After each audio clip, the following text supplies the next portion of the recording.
Pirates used cats to predict storms with 85% accuracy. When rats fled the ship and cats started doing backflips off the masts, the crew knew they were in serious trouble. But how did these animals save more lives than modern weather forecasting? Ever wonder how pirates survive massive storms without modern technology? No weather apps, no radar, not even a basic weather forecast. They had to figure out ways to predict and survive nature's worst tantrums at sea. And their solutions would make modern sailors either laugh or take notes. Back in the days before fancy radar systems and weather apps, these seafaring rascals had to rely on their wits, wisdom, and sometimes just plain weird observations to stay alive. Let me tell you, they got pretty creative about it. The sky was their TV weather report, minus the charming meteorologist with perfect hair. Pirates would spend hours watching clouds shift and change, developing an almost supernatural ability to read them. Those fluffy white clouds that look so peaceful in your backyard picnic photos. To pirates, they were like nature's warning signs. When those innocent puffs suddenly transformed into dark, menacing towers, every sailor knew they were in for a wild ride. More interesting still were the high-altitude cirrus clouds, those wispy thin ones that look like horsetails. If a pirate spotted these bad boys, they knew they had about 24 hours before a storm hit. Pirates were basically human barometers. They could literally feel a storm coming in their bones. And I'm not just talking about that old knee injury acting up. The air pressure would drop before a storm, creating this heavy, oppressive feeling that made breathing feel like sucking air through a straw. One old pirate log I came across mentioned how a crew once turned their ship around just because their captain said the air felt wrong. Turns out he was right. They avoided sailing straight into what became known as the Great Storm of 1703, which sank over 1 dozen ships in a single week. Now, you might think all those old sailor sayings were just nonsense passed down after too many bottles of rum, but there was actually some solid science behind them. Take red sky at night, sailors delight. Red sky in morning, sailors take warning. This wasn't just some pretty rhyme. It was based on the fact that weather systems typically move from west to east in the northern hemisphere. A red sky at night meant clear weather was coming, while a red morning warned of approaching storms. Smart pirates could read these signs like we read text messages today. Speaking of rum, let's talk about one of the funnier aspects of pirate weather forecasting: their superstitions. Some crews were so superstitious they'd pour perfectly good rum into the ocean to appease angry weather gods. One captain reportedly kept a special bottle of storm rum that was only opened during the worst weather. Half for the ocean, half for his courage. Historical records from the Caribbean show that some pirate ships would even perform elaborate ceremonies during storms, complete with chants and rum offerings. Talk about a waste of good spirits. One particularly clever method pirates used was watching the height and pattern of waves. They knew that when waves started coming from multiple directions at once, it meant different weather systems were colliding. A sure sign of brewing trouble. They called these widowmakers because of how dangerous they could be. One old pirate's diary from 1725 described them as the sea having an argument with itself. Pretty poetic for a bunch of guys who probably hadn't brushed their teeth in years. A lesser-known fact is that pirates also used their noses to predict weather. They claimed they could smell an incoming storm, and modern science backs this up.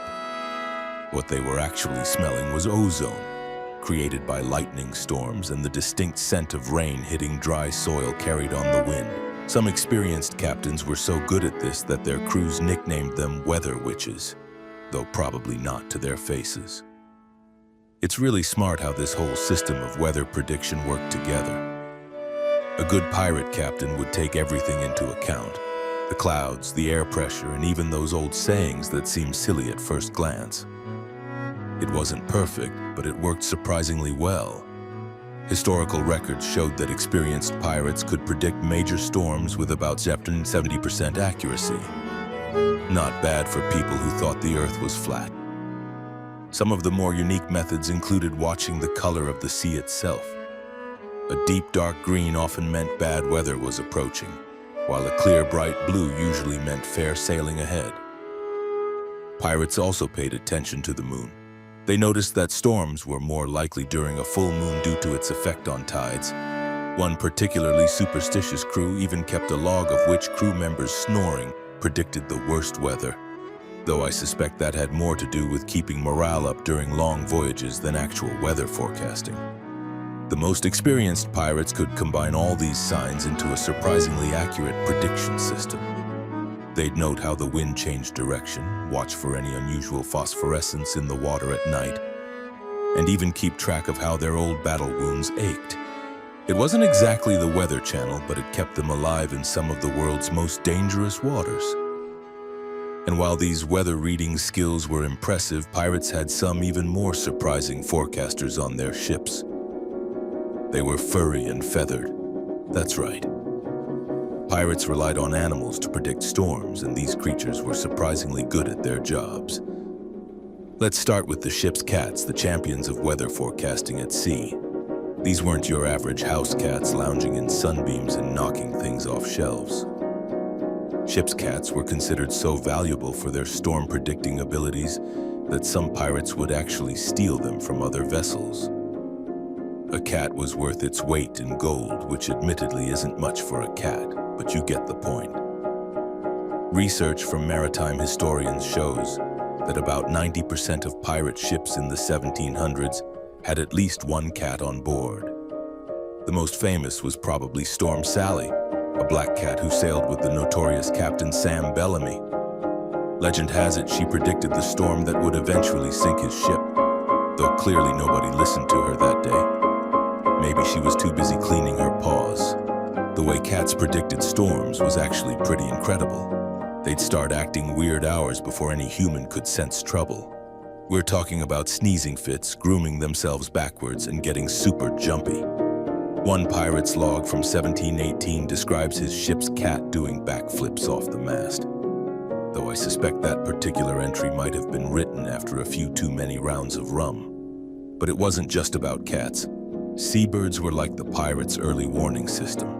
These birds had better weather radar than most modern airports. When pirates saw seagulls and albatrosses suddenly heading inland, they knew it was time to batten down the hatches. One study of ship's logs from the golden age of piracy showed that seabird behavior predicted storms accurately about 85% of the time, which is better than some weather apps I've used. Some pirate ships had special lookout posts just for watching bird behavior. They called them birds' nests, which is actually where we get the term crow's nest from today. Though why they called it a crow's nest when they were watching seagulls is beyond me. Maybe seagull's nest just didn't have the same ring to it. Now, let's talk about the unsung heroes of pirate weather forecasting. Rats. Yes, those same rats that probably carried plenty of diseases also saved countless pirate lives. When rats started moving to higher parts of the ship, or worse, trying to leave altogether, pirates knew they were in serious trouble. There's actually a documented case from 1716 where an entire pirate crew abandoned ship just because they saw the rats leaving. The ship sank in a storm the next day. The rats presumably had already booked themselves a nice vacation somewhere sunny.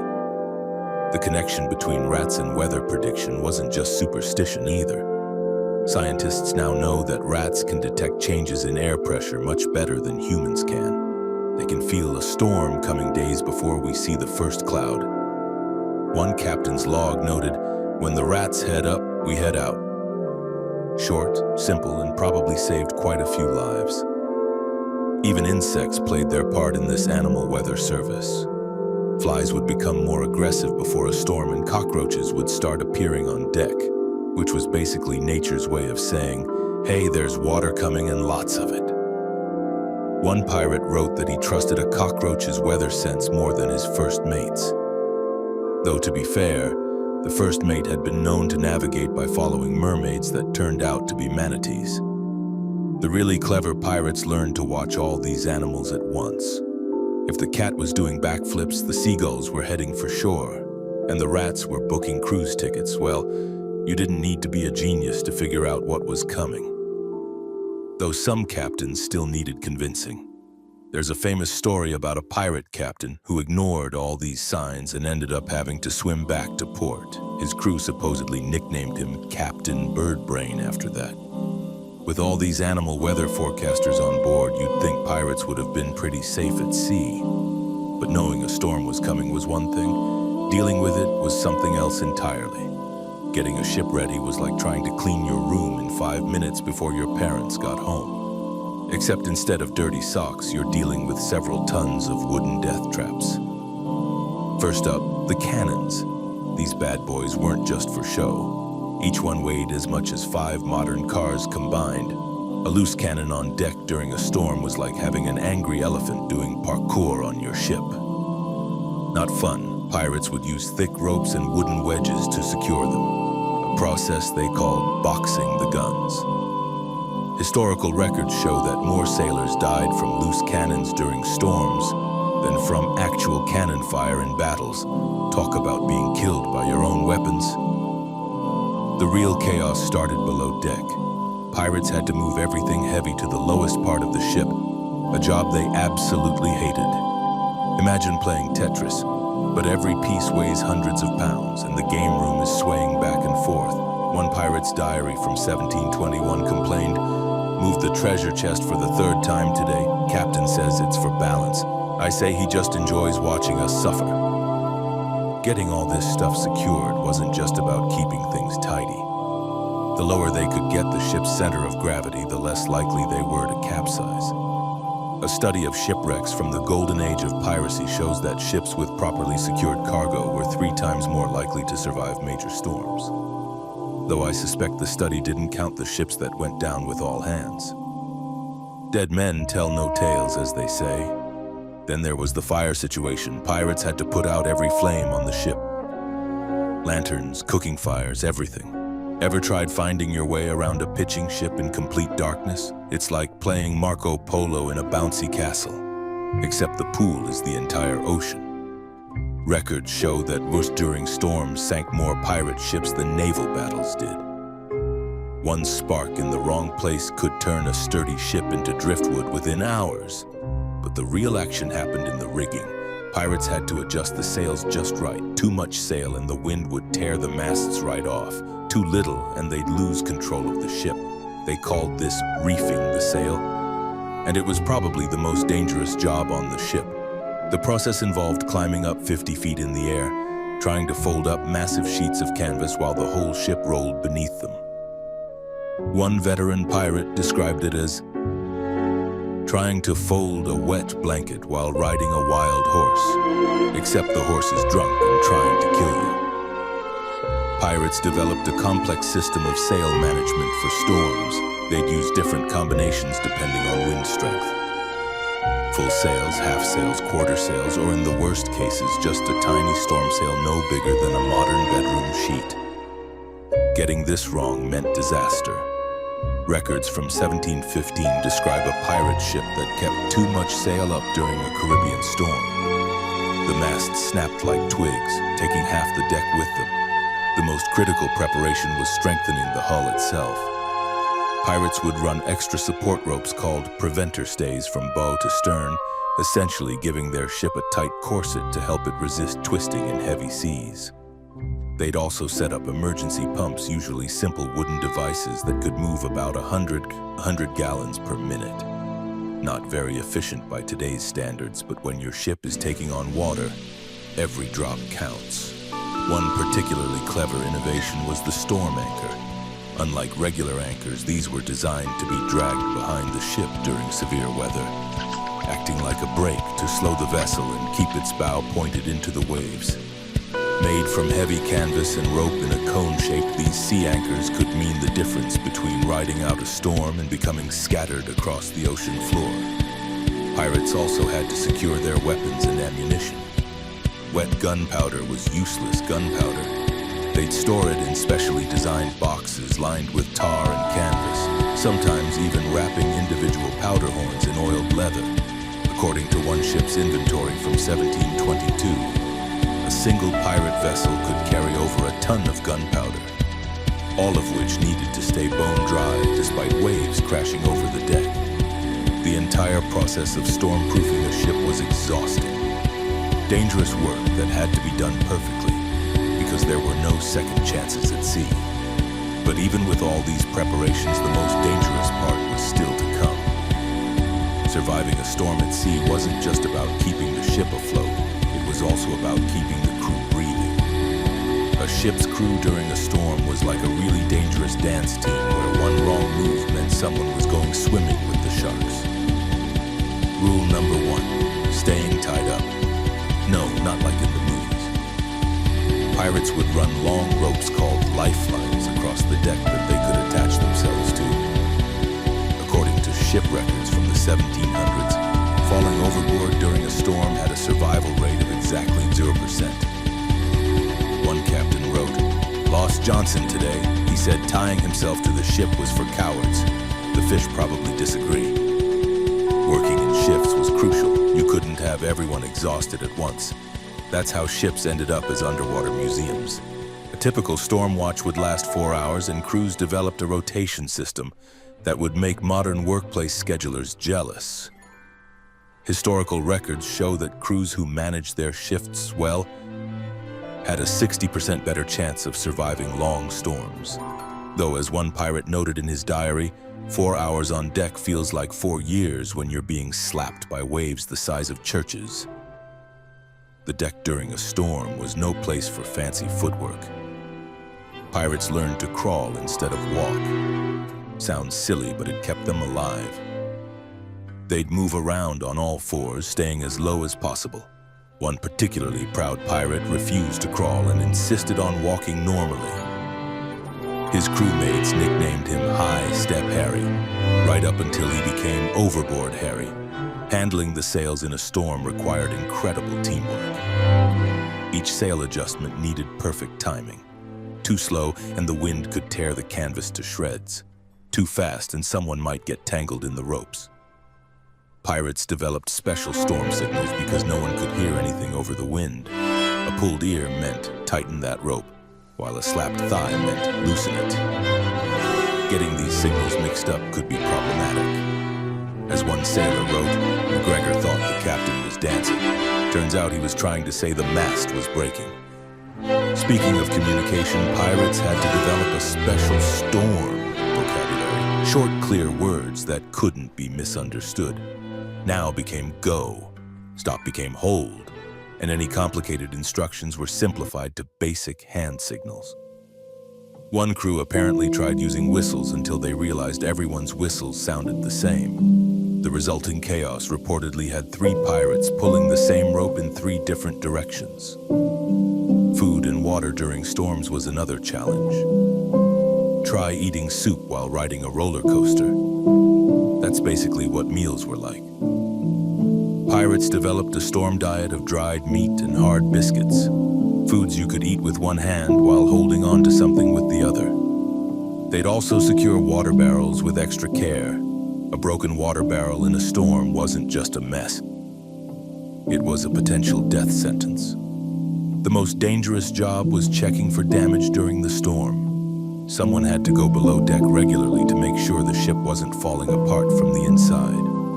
They called this cheerful task the Death Watch. According to one ship's log, pirates would draw straws for this duty. And there was always that one guy who somehow managed to pick the longest straw every single time. As one pirate wrote, "Strange how Murphy's straw is always longest. Stranger still how he has 6 fingers after losing 2 last month." Storm injuries required quick thinking and questionable medical practices. Cuts, breaks, and sprains were common, but you couldn't exactly perform careful surgery on a rolling ship. Pirates developed a system of quick-fix medicine that would make modern doctors faint. Everything from using rum as an antiseptic and painkiller to making splints from broken barrel staves. One ship's doctor proudly recorded that he'd successfully set a broken arm during a hurricane, though he admitted the arm ended up slightly more curved than nature intended. But even with all these safety measures in place, the pirates' biggest enemy wasn't the injuries or the waves. It was the constant threat of their ship becoming a bathtub. "Batten down the hatches." Turns out this wasn't just something pirates yelled to sound cool. Keeping water out of a ship during a storm was like trying to keep a paper boat dry in the bathtub. Nearly impossible, but you had to try anyway. The hatches were like the doors and windows of a ship, except they had the annoying habit of letting in the ocean if you didn't seal them properly. Pirates would cover them with heavy canvas and nail wooden strips called battens across them, hence the famous phrase. According to ship records, a single poorly sealed hatch could let in enough water to sink a ship in less than an hour. One captain wrote, "Found Thompson trying to plug a leaking hatch with his hat. Points for creativity, 0 for effectiveness." Ventilation holes posed another problem. Ships needed these holes for air circulation, but during storms they became nature's way of installing an unwanted indoor pool. Pirates developed a clever system of wooden plugs, each marked with the location of its matching hole. Of course, there was always that one person who lost their plugs. Historical records mention a creative sailor who tried using his sock collection as emergency plugs. Surprisingly, it worked, though no one wanted to be near him when he got them back. The real nightmare was dealing with leaks below the waterline. Pirates carried emergency patches made of lead-lined canvas and wooden plugs of various sizes. When a leak sprang, they'd hammer these patches into place faster than you could say, "We're sinking." One ship's log from 1719 recorded, "Today we used 47 plugs, 3 shirts, 2 boots, and the cook's favorite hat to stay afloat. The cook is not pleased." Pirates also developed an ingenious system of leak detection using chalk marks. They'd draw lines at different heights on the hull's interior. If the chalk lines started disappearing, they knew exactly how fast water was coming in. According to maritime records, this simple system saved hundreds of ships by helping crews prioritize their repair efforts. One captain's log noted, "The chalk lines are disappearing faster than my crew's courage.